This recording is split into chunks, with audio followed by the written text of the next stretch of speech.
33वां अध्याय यजमान की अग्नियां। यजमान की अग्नियां जरा रहित, ग्रह संरक्षक, शत्रु को दूर करने वाली, अर्चन योग्य धूम से युक्त, पवित्रता करने वाली, ऐश्वर्य बढ़ाने वाली, शीघ्र फलदायक, जीवन पोषक, वन काष्ठों में रहने वाली वायु के समान जीवनदायक और यजमान को ऐश्वर्य प्रदान करने वाली है। हरित वर्ण, धूम रूप, केतु से युक्त और वायु से प्रसार होने वाले अग्नियां स्वर्ग में गमन करने वाले को नाना प्रकार से यत्न करते हैं। हे अग्नि, हमारे मित्र वरुण देवताओं के लिए यज्ञ करो, देवताओं के लिए यज्ञ करो और अपने ग्रह के लिए यज्ञ करो, अर्थात यज्ञ आदि शुभ कर्मों से घर को संयुक्त करो। हे अग्नि, देवताओं के द्वारा बारंबार बुलाने वाले घोड़ों को अवश्य ही तुम सारथी के समान रथ में जोड़ो, क्योंकि पहले से आमंत्रण करने वाले तुम आज इस यज्ञ कार्य में स्थान ग्रहण कर बैठे रहे हो। जैसे दो भिन्न भिन्न रूप रंग वाली स्त्रियां शुभ कार्य में लगी हुई अलग अलग प्रकार से विचरण करती हैं और अलग अलग वे दोनों एक दूसरे के बालक को दूध पिलाती हैं, एक में से तो श्याम वर्ण का स्वाधावान पुत्र होता है और दूसरी में से शुद्ध उत्तम तेजस्वी पुत्र प्रकट हुआ दिखलाई देता है। वैसे ही रात्रि और दिन दोनों प्रकाश और अंधकार के कारण भिन्न भिन्न रूप होकर विचरते हैं और दोनों पृथक पृथक एक दूसरे के बालक के समान चंद्र और सूर्य को पालन पोषण करते हैं। एक में तप आदि हरने से हरि औषधि का पोषक चंद्र उत्पन्न होता है और दूसरे दिन वेला में कांतिमान उत्तम तेजस्वी सूर्य दिखलाई देता है। यह अग्नि देवताओं को बुलाने वाला, यज्ञ में रहने वाला, सोम यज्ञ आदि में स्तुति को प्राप्त हुआ, यहाँ यज्ञ के स्थान में मुख्य स्थापन करने वालों से स्थापित किया गया है। ज्ञान वाले मुनि गणों ने प्रत्येक मनुष्य में आश्चर्यकारक रीति से रहने वाला व्यापक जिस अग्नि को वनों में यज्ञ स्थान में प्रदीप्त किया है, 3,330,000 और 9,000 अर्थात 3,339 देवतागण अग्नि की परिचर्या करते हैं। घी की आहुतियों में से अग्नि को प्रदीप्त करते हैं और इस अग्नि के लिए कुशाओं के आसन को बिछाते हैं। अनंतर होता का संवरण करके उसको नियुक्त करते हैं। देवगण देवलोक के उच्च भाग में आदित्य से पृथ्वी के सीमा पर्यंत प्रकाशित तेज से यथा समय वर्षा कराकर प्राणियों का पोषण करते हैं और वे समस्त नरलोक के हितकारी यज्ञ में उत्पन्न क्रांतदर्शी सम्यक रूप से दीप्तिमान समस्त जनों के लिए अतिथिवत आदरणीय मुख रूप हविभक्षक सामर्थ्य से उत्पन्न हुए अग्नि को सबकी रक्षा करने वालों के रूप में उत्पन्न किया है। हे अग्नि, बड़े ऐश्वर्य के लिए बल प्रकाशित करो, तुम्हारे तेजस्वी यश श्रेष्ठ हों। स्त्री पुरुष अर्थात पति और पत्नी के भाव को सुंदर नियमबद्ध करो, शत्रुता करने वालों के तेजों को विनष्ट करो। हे अग्नि, अत्यंत आनंद युक्त ऐसे तुमको ही सूर्य के समान तेजों से प्रकाशमान वेद के मंत्रों द्वारा हम स्वीकार करते हैं। हमारे महान स्तोत्रों को सुनते हो। हम मनुष्यों में श्रेष्ठ, देवता बल में इंद्र के समान और वायु के सदृश प्रबल तुमको हवि रूप अन्न से पूर्ण करते हैं। हे अच्छे प्रकार से हवन किए गए अग्नि, जनों के मध्य में जो जितेंद्रिय धनमान गौ संबंधी दूध वही घृतों को तुम्हारे लिए अर्पण करते हैं। विद्वान तुम्हारे प्रिय हैं। हे श्रुत प्रार्थना श्रवण करने में समर्थ अग्नि, साथ चलने वाले हवियों के हवन करने वाले देवताओं के साथ हमारे यज्ञ में मंत्र पाठ का श्रवण करो और मित्र अर्यमा प्रातः स्तवन में हवि प्राप्त करने वाले देवता कुछ आसनों पर बैठ जाएं।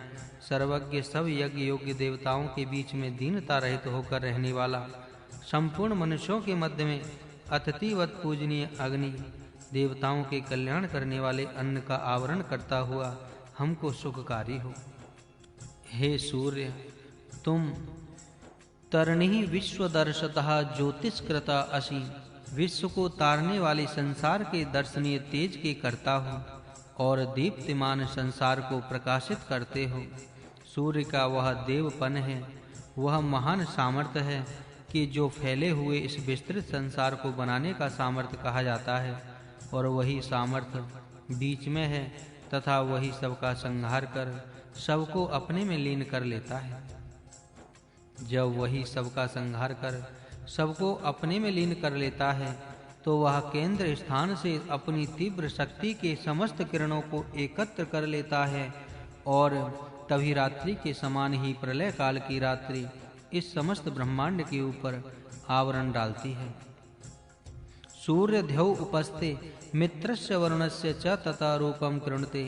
सूर्य ध्युलोक में मित्र का और वरुण का भी वह रूप प्रदर्शित करता रहता है, जिससे मनुष्यों को सब ओर से देखता है। इस सूर्य का एक रूप अपरिमित देदीप्यमान है, और दूसरा रूप कृष्ण अर्थात सब पदार्थों का आकर्षण करने वाला होता हुआ संपूर्ण दिशाओं में व्याप्ता है। हे चराचर के अंतर्यामी प्रकाशक ईश्वर, सत्य ही तुम महान हो। हे आदित्य अविनाशी स्वरूप परमात्मन, तुम सच ही सबसे बड़े हो, और दिव्य गुणों वाले परमात्मन, सत्य ही तुम सबसे अधिक श्रेष्ठ हो। हे सूर्य, तुम सच ही यश के कारण महान हो। प्रकाशमान प्राण की शक्ति के देने वाले देवताओं के मध्य में अग्रभाग में स्थापित सर्वव्यापक उपमा रहित और तेज युक्त तुम यज्ञ के करने के कारण महत्व से अधिक श्रेष्ठ हो। देवताओं, आज अब सूर्य का उदय हमको पाप से रक्षा करे तथा अपकीर्ति से पृथक करे। उत ध्यौ मित्र वरुण देव माता सिंधु पृथ्वी ध्यौ उस हमारे वचन का अनुमोदन करें। सबका प्रेरक सविता देव सुवर्णमय रथ से दैदीप्यमान कृष्ण वर्ण रात्रि के अंतरिक्ष पथ में भ्रमण करते हुए देवों और मनुष्यों को अपने अपने व्यापार में लगाते हुए संपूर्ण भुवनों को देखते हुए आगमन करते हैं। इन संपूर्ण मनुष्यों के कल्याण के लिए नियुक्त संज्ञक वायु और पूषा देवता रात्रि एवं उस काल के समय पर मनुष्य गणों के अंदर दो राजाओं के सदृश आगमन करते हैं। अर्थात उषा काल के पूर्व उषा के समय सूर्य और रात्रि के प्रारंभ में वायु सखा अग्नि का आगमन यज्ञ स्थान में होता है। इन दोनों के लिए अच्छी विधि से विस्तीर्ण कुश आसन बिछाया जाता है। मैं इंद्र वायु बृहस्पति मित्र अग्नि पूषा भग आदित्य और मर्तों के गणों को बुलाता हूँ। वरुणस्य मित्र विश्वाभि उत्विहि पाविता भवत।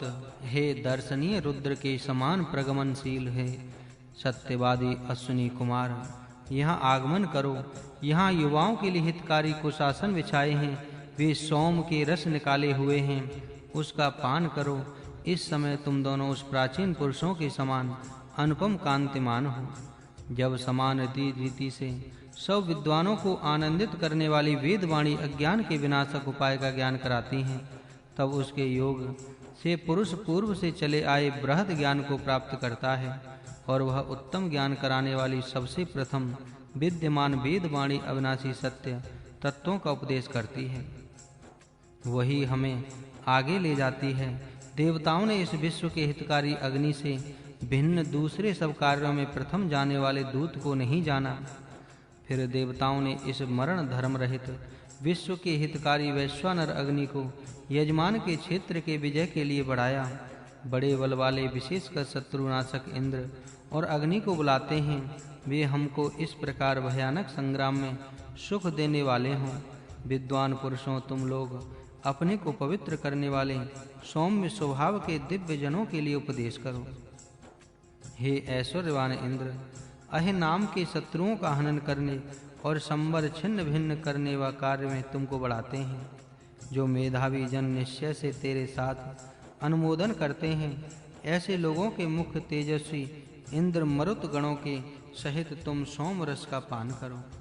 हे इंद्र, तुम उग्र वीर स्तुति योग्य अत्यंत ओजस्वी अपनी वीर रता को बहुत अभिमान धारण करने वाले वेगवान बल के लिए प्रकट हुए हो। तुम ऐश्वर्यशाली को स्तुतियों द्वारा बढ़ाया, वह कार्य महान है।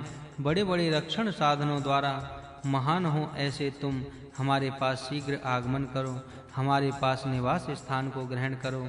हे इंद्र, रक्त रण क्षेत्रों में तू अपने सब स्पर्धा करने वाले ईर्षालु शत्रु सेनाओं को पराजित करते हैं।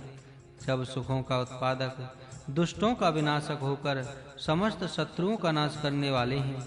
तू हमारे हिंसक शत्रुओं का विनाश कर। हे इंद्र, ध्यावा पृथ्वी शत्रुओं पर शीघ्रता से आघात करने वाले तुम्हारे बल की बहुत प्रशंसा करते हैं।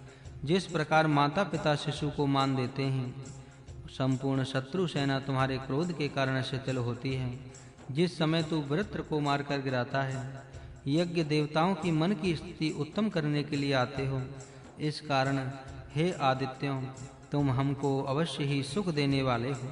पापकारी की भी जो सुमति धन के उपार्जन करने वाली है, वह हमारे सन्मुख हो। हे सोम, आदित्यों के प्रीति के लिए तुमको ग्रहण करता हूँ।